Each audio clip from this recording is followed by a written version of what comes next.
So last time I spoke about urban renewal, and this time I wanted to talk to you briefly about rethinking typology and especially the art depot that we have just completed in Rotterdam. I'm really sorry that I don't speak Italian, but I hope you can follow my English. Let's see. First, I want to show you two other small projects, or very briefly, where we also have been rethinking typologies. It's something that we have been doing since the 90s, where we request the brief of the client and the typology, and then we try to come to some kind of innovation.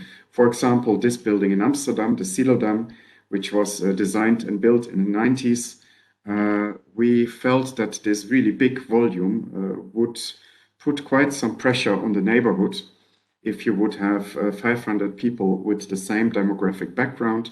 And so what we were trying to do is, instead of having just one building with the same kind of people, we wanted to add to this neighborhood an entire, how do you say, like perhaps an average of the neighborhood. So a big mix of different lifestyles and people.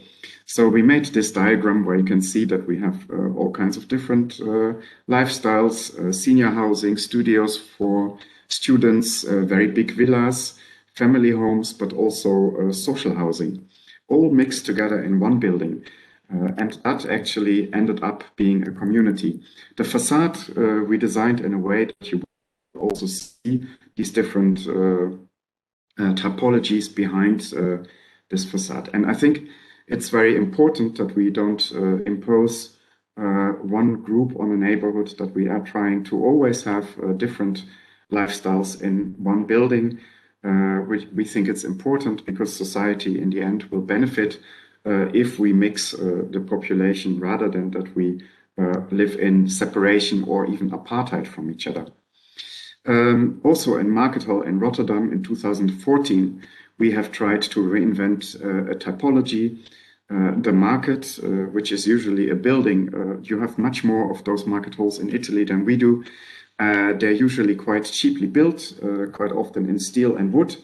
And we wanted to have a much taller market hall, but there was no budget for it. And so we used a trick almost. We used two apartment buildings as walls, one layer of penthouses as a ceiling, and as a by-effect, a side effect, we have this glorious market hall with a very big art piece, 11,000 square meters.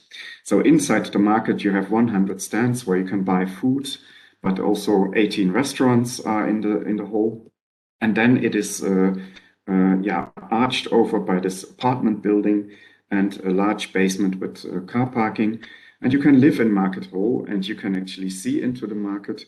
And this is a very new way of living in the city of Rotterdam. And it is also a new way of having a market hall. So when we then were asked to enter a competition to rethink an art depot, we felt like this was a very good project for us, very suitable. The competition was about the art depot of the Museum Boijmans van Beuningen, which is in Rotterdam.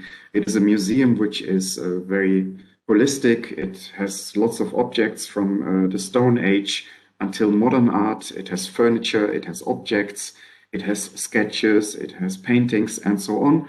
It was collected by the people that got rich in the port of Rotterdam, and they, at a certain moment, donated their art collection and even this building that you can see here to the city of Rotterdam. So today, the collection is a municipal art collection.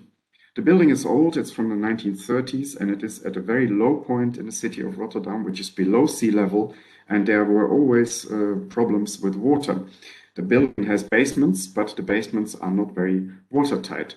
So what you would see, especially in summer these days, when there was a lot of rain, the museum director, you see him here in the basement during a summer rain, it floods, the fire department had to come pump out the basement, and priceless objects of arts were only centimeters away from the water.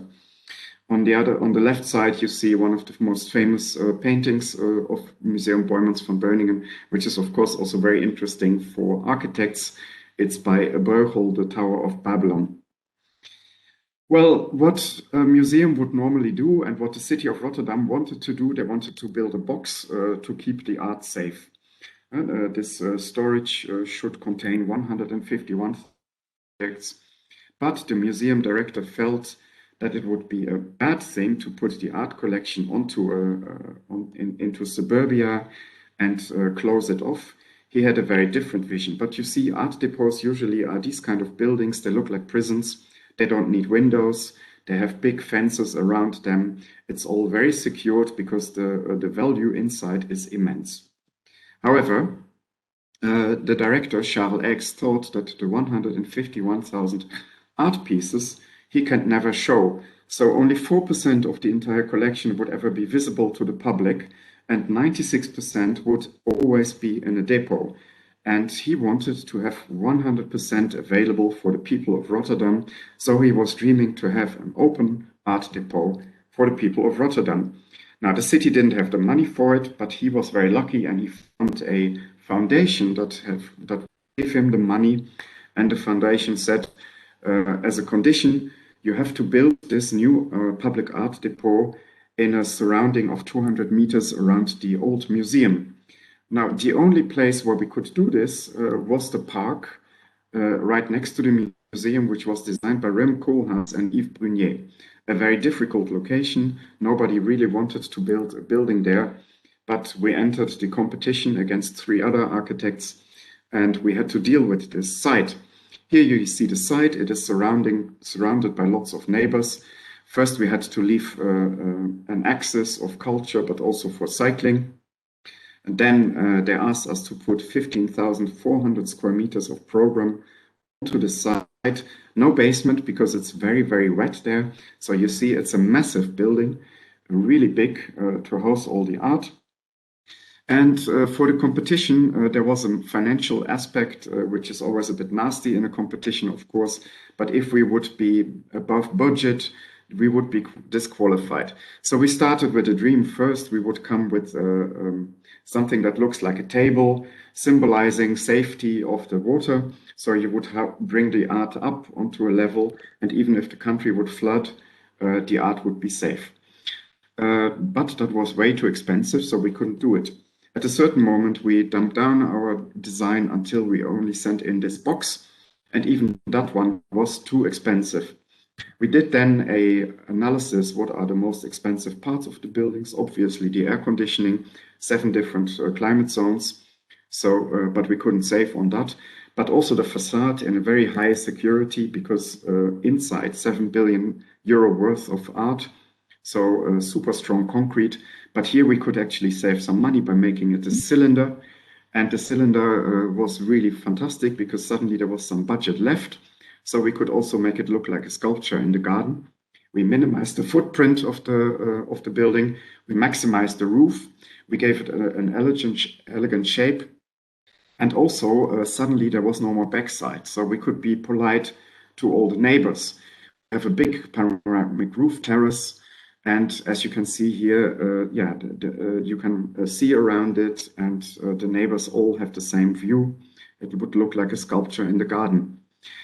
We also were dreaming about a reflection so that it would be like the Bean in Chicago, that this massive building in the garden would be less visible because it would reflect the garden. It would also allow you to look around the corner.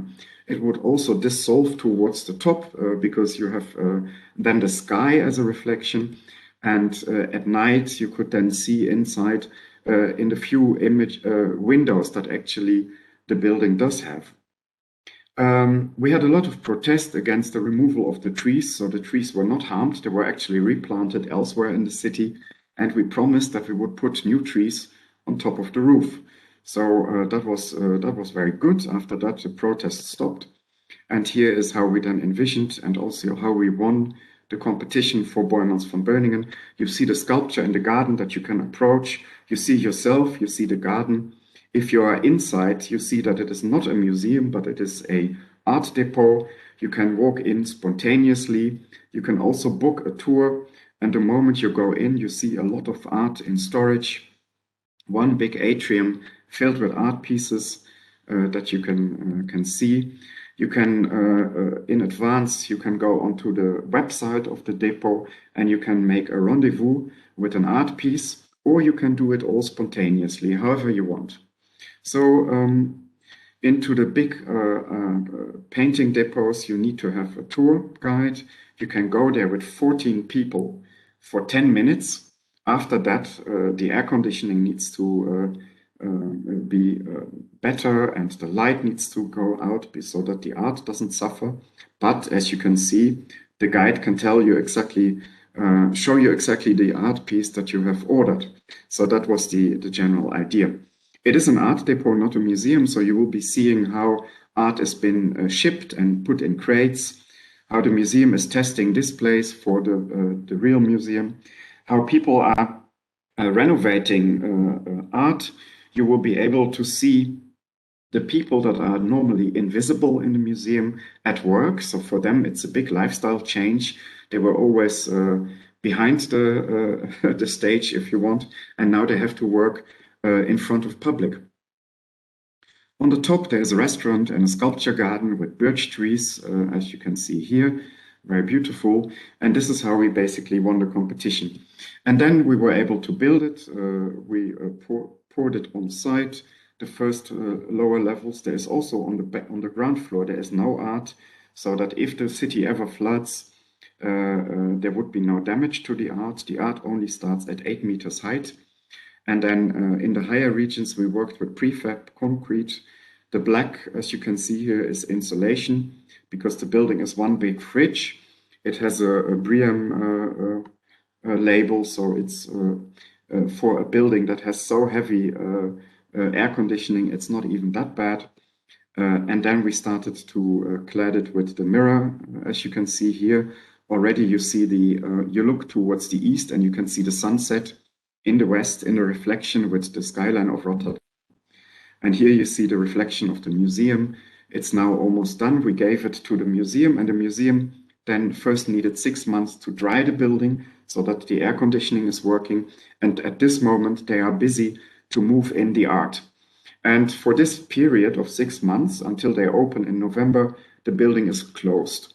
But I was very, very lucky, because last week we had visitors, very important visitors. I'm not allowed to tell you who they are, but they suddenly opened the building and I was allowed to show them the building, so I could go inside. And first on the approach, you saw how a truck actually goes into the loading dock. In the end, it totally disappeared. A steel shutter came down, and so the truck was safe, the art was safe inside, and then it first goes into the quarantine and into the security. The quarantine and security are closed for the public, but all the other spaces are open to the public. So 95% of the building is public, which is the first time ever in a public art depot that you reach this high percentage. Inside, you have the big atrium, which looks a little bit like an Escher or maybe a Piranesi with crisscrossing stairs.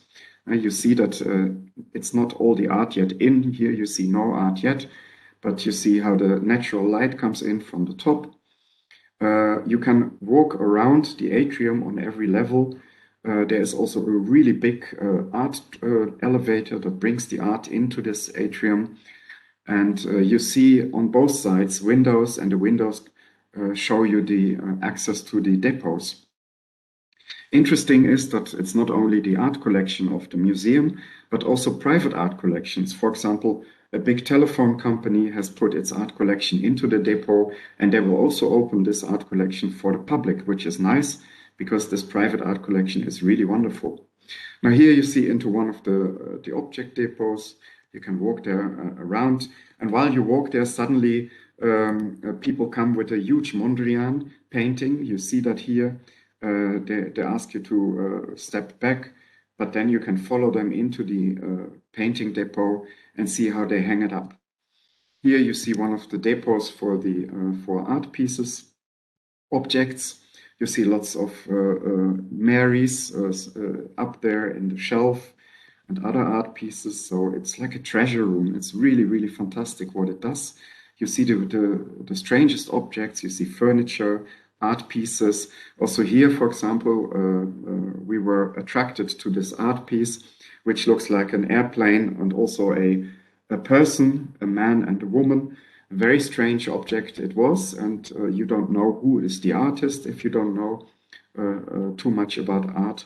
But you go there, you look at it, and what was really impressive is how it collided with the black dress that was right next to it, because those two would normally not be together in an exhibition. The black dress therefore gained an enormous elegance next to this pink object, and we all enjoyed this clash of two art pieces that don't belong together. So you have a lot of these meetings in the depot.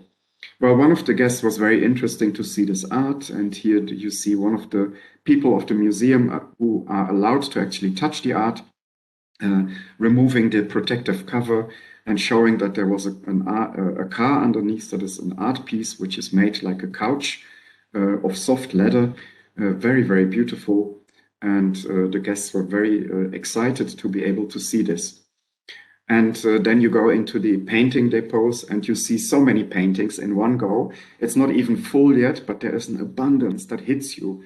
It's like being on Google image view, or it's like you walk through the Western history of art through all the periods in one go, and everything is in a chaos because they put it not up according to the period or the style of the art, but basically it's all about practicalities and climate. It's about the climate and it's about the size of the art pieces. Very parametric and rational. But this also allows you to see things that would never be next to each other. And that was really funny and very rich in an experience, but a very different experience. Here, for example, you see a Roy Lichtenstein or a small piece of it, and lots of other art that you don't know. So you go there and you cannot see who made this and what is it. All you can see is your own experience. Do I like it? Do I appreciate it? Do I not like it? So you're very much left alone with this art, and the art has to stand and express for itself, which is really beautiful as well. So in this experience, the depot is not a competition to the normal museum. It is an addition to it. It does something very, very different than the museum. So here you see lots of classic paintings, how they put up modern paintings and so on. A bit of the practicalities here. You see how they're still filling the racks and they're mixing lots of things. Here you see a Torop, a very beautiful painting that people liked. The nice thing is that the staff can actually give you a personal tour, so they can move the racks out. So here, very nicely, he moved out a rack where you had 4 of these paintings, and one of them was a Monet. And suddenly you are in front and confronted by a Monet that would always stay in the depot normally, and you can have a look at it. And that was a really touching, almost emotional moment for us to see these paintings so privately. Also, you walk around the corner and there you have almost random this painting by Hendrik Averkamp, which is maybe not known in Italy, but it's very famous in the Netherlands because it's a range of Christmas cards, and suddenly it's hanging there, and then you realize how much the Christmas cards are photoshopped, but still how wonderfully beautiful it is to have this encounter with this art piece. And after you've seen the art, the abundance, 150,000 objects, you can go to the roof and you can see the city of Rotterdam from above, and you can see this new forest that was planted, and also your own reflection in the walls of the restaurant, which is all around on the top floor. Yeah, so this was a very nice and emotional experience that we had, and from November onwards, visitors will be able to visit this building, because then it is going to be open for public. Thank you very much. I hope this was in time, and I wonder whether you have some questions.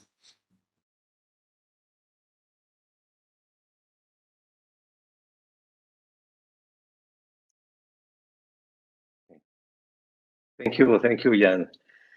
I think there is some question for you, and from the chat, and Leonora will read. Okay, can you hear me fine? I can hear you, yes. So Valentina asks, thank you, this project is a real challenge and it looks very interesting, especially in the way people can interact with the works of art. Nevertheless, I wonder if they kept any trace of the landscape project by Koolhaas and Yves Brunier, pardon my pronunciation. We have not so many projects left by Brunier. I see they dealt with the issue of keeping trees and respect the neighborhood, but I would like to know more about the relation with the previous project by Koolhaas and Brunier.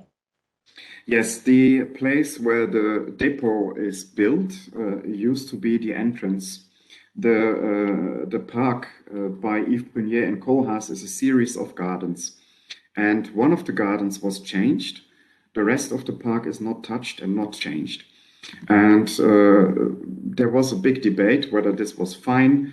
Koolhaas said it's not a catastrophe, but actually some people liked it, others were against the change. But the thing is that in this part of the park, the trees were never really growing. The idea was initially that there would be an orchard with fruit trees, but then the city used the wrong kind of ground, so they put shells in, and the trees died. The next batch of trees that were planted, they were too wet, so they were also slowly dying, and they have now been saved and are in a different part of the city. So this entrance to the Koolhaas park has been altered and changed.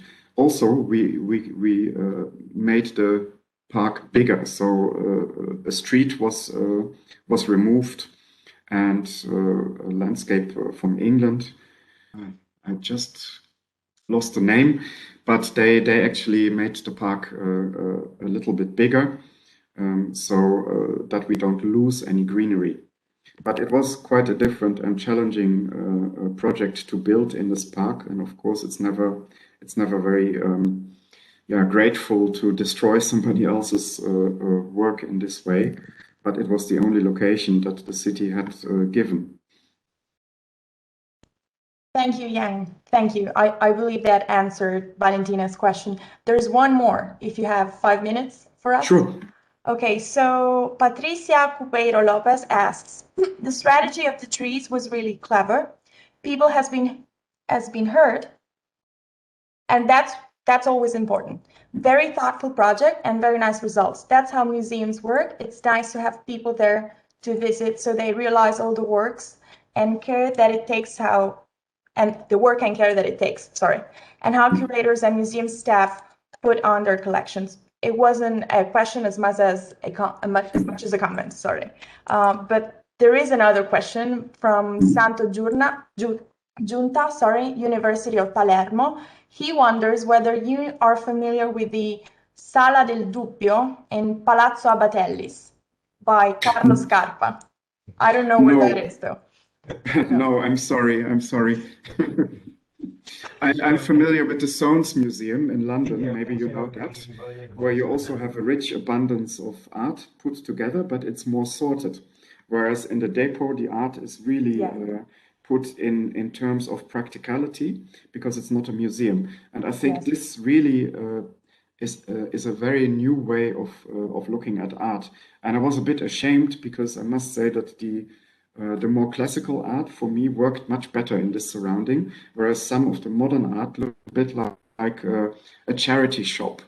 And I could see that modern art perhaps needs the halls of the museum much more than the classical art, because it has this golden frame that already gives it a lot of stature, whereas the modern art, somehow to me, it felt like it needed to be much more supported by architecture, so that almost like the modern art pieces, quite a few of them didn't survive in this perhaps more technical surrounding of the storage. That was a very, very interesting thing. I hope that you go there and that you can that you have a very different experience. Will be very, very interesting to hear experiences from people. Absolutely. I hope that we can all travel to Rotterdam very soon, and by all means after it opens in November. By the way, they tell me that Palazzo Abatellis is a museum in Palermo. Sorry, I'm quite ignorant. So that's all for now from all. Dale, thank you. And thank you very much. I give the floor to Giovanni for greetings. Bye. Bye-bye.